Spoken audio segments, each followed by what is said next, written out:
बिस्मिल्लाहिर्रहमानिर्रहीम अस्सलामु अलैकुम रहमतुल्लाह। नवाज शरीफ की जानब से एक बार फिर से इस्टेब्लिशमेंट के खिलाफ एक बहुत बड़ी साजिश की जा रही है। और जो मुलाकात हुई मरी के अंदर, एक बहुत ही खुफिया मुलाकात, बहुत अहम तरीन और खुफिया तरीन मुलाकात, जिसमें जो पार्टी कमान है नून लीग की, उसको बुलाया गया, उसको कॉल किया गया।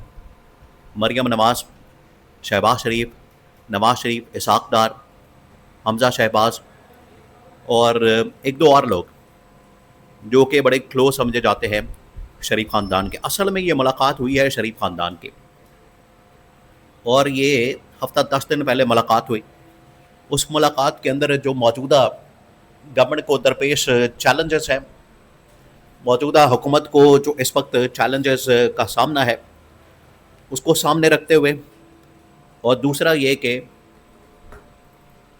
जिस तरीके से पाकिस्तान में एक निज़ाम की तब्दीली की बात की जा रही है, रिप्लेसमेंट की बात की जा रही है, तो उस कॉन्टेक्स्ट के अंदर अगर कोई मुतबादल निज़ाम लाने की बात की जाती है, शहबाज शरीफ को हटाने की, मरियम नवाज़ को पंजाब से निकालने की बात की जाती है, तो उस सिलसिले में फिर क्या पॉलिसी अपनाई जाएगी, इस पूरे मामले के ऊपर नवाज शरीफ ने ये मीटिंग की। अब नवाज शरीफ की जानिब से जो मीटिंग की गई, ये बाहर इन्फॉर्मेशन पहुंच चुकी है, ये इस्टेब्लिशमेंट की नॉलेज में आ चुकी है, उनको अंदाज़ा हो चुका है, उनको पता लग चुका है कि किस तरीके से नवाज शरीफ इस्टेब्लिशमेंट के ख़िलाफ़ एक साजिश कर रहा है। अब हुआ ये है, सबसे पहले तो आप इस साजिश को समझें।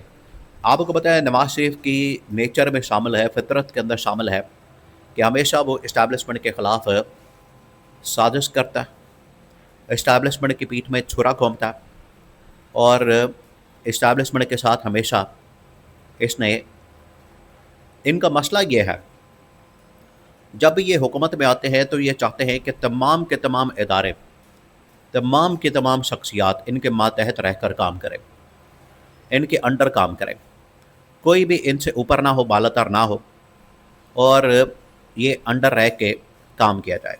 और इनकी कोशिश रही है कि जो इस्टेब्लिशमेंट है वो भी इनके मातहत होकर काम करे, लेकिन इस्टेब्लिशमेंट को ये लोग मातहत नहीं कर सके, और आज तक इनकी टसल इस बात के ऊपर हो रही।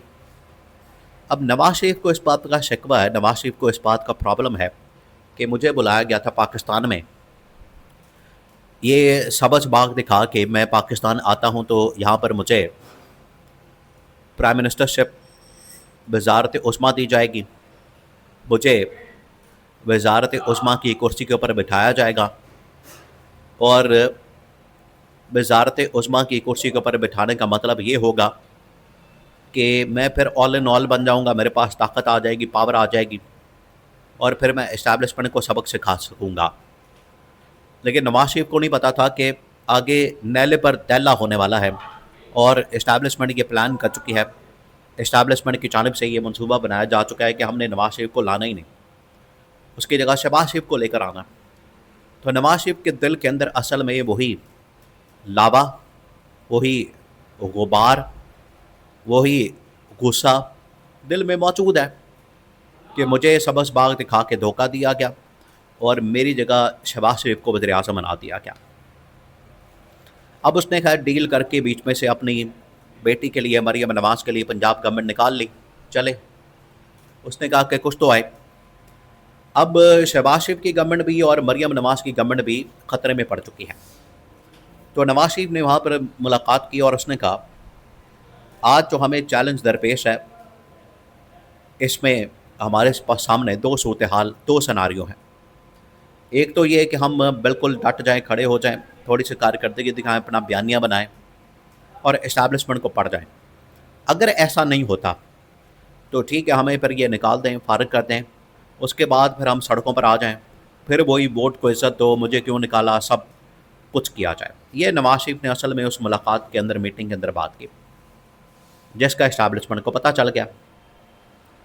इस्टेब्लिशमेंट को जैसे ही मालूम हुआ, उनको पता चला, तो उन्होंने शहबाज शरीफ के ऊपर सारा मलबा गिरा दिया, नस्ला गिरा दिया, और उनके ऊपर गुस्सा निकाला कि आप अपने भाई के साथ मिलकर हमारे खिलाफ ये साजिश कर रहे हैं, अपने भाई के साथ मिलकर हमारे खिलाफ खुफिया मुलाकातें कर रहे हैं। तो ना सिर्फ आपको बल्कि आपकी जो नून लीग की पंजाब के अंदर मरियम नवाज़ की गवर्नमेंट है, उसको हम फ़ौरन निकाल देंगे, बरतरफ कर देंगे, और बिल्कुल अभी हम बर्दाश्त नहीं करेंगे इस हवाले से कि आप यहाँ पर बैठ के हमारे खिलाफ साजिशें करें, आप यहाँ पर बैठ के हमारे खिलाफ इस तरह की प्लानिंग करें, मनसूबाबंदियाँ करें। तो ये इस्टेब्लिशमेंट का पैगाम शहबाज शरीफ को कन्वे किया गया। अब सूरत हाल बड़ी सेंसिटिव, बड़ी इस वक्त क्रिटिकल बन चुकी है। अब गवर्नमेंट बड़ी बुरी तरह से फंसी हुई है।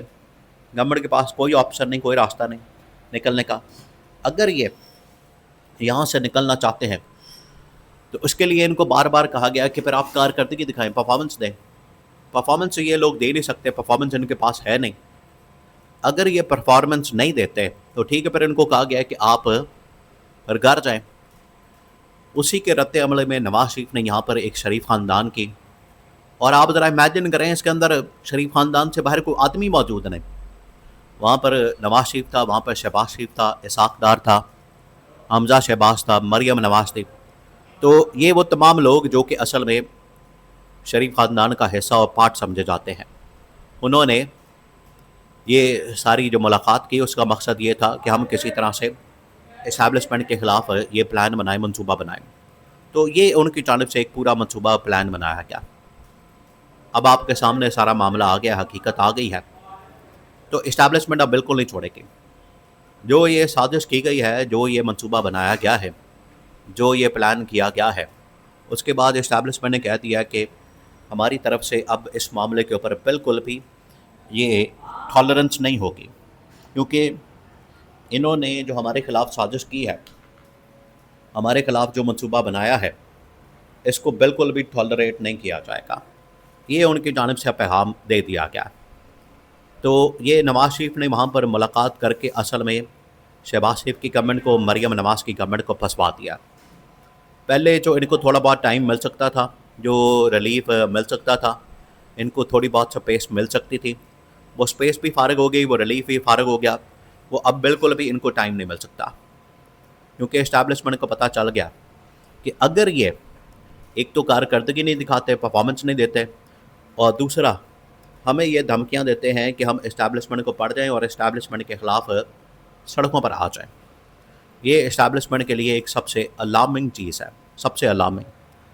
तो इसके ऊपर आप ज़रा इमेजिन करें कि नवाज शरीफ अगर शहबाज शरीफ को साथ मिला के इस तरह का कोई इस्टेब्लिशमेंट के ऊपर हमला करता है तो इनके साथ क्या होगी। करप्शन की फाइलें, लूट मार की, मनी लॉन्ड्रिंग, लंदन के फ्लैट्स, तमाम चीज़ें और केसेस अभी मौजूद हैं, ख़त्म नहीं हुए। ये मत समझें कि ख़त्म हो गए, और अभी टेबल के ऊपर मौजूद हैं। किसी वक्त भी इनको पकड़ के इनके पैरों के नीचे से ज़मीन निकाल दी जाएगी। इन्हें फिर अंदाज़ा होगा कि इनके साथ हुआ क्या।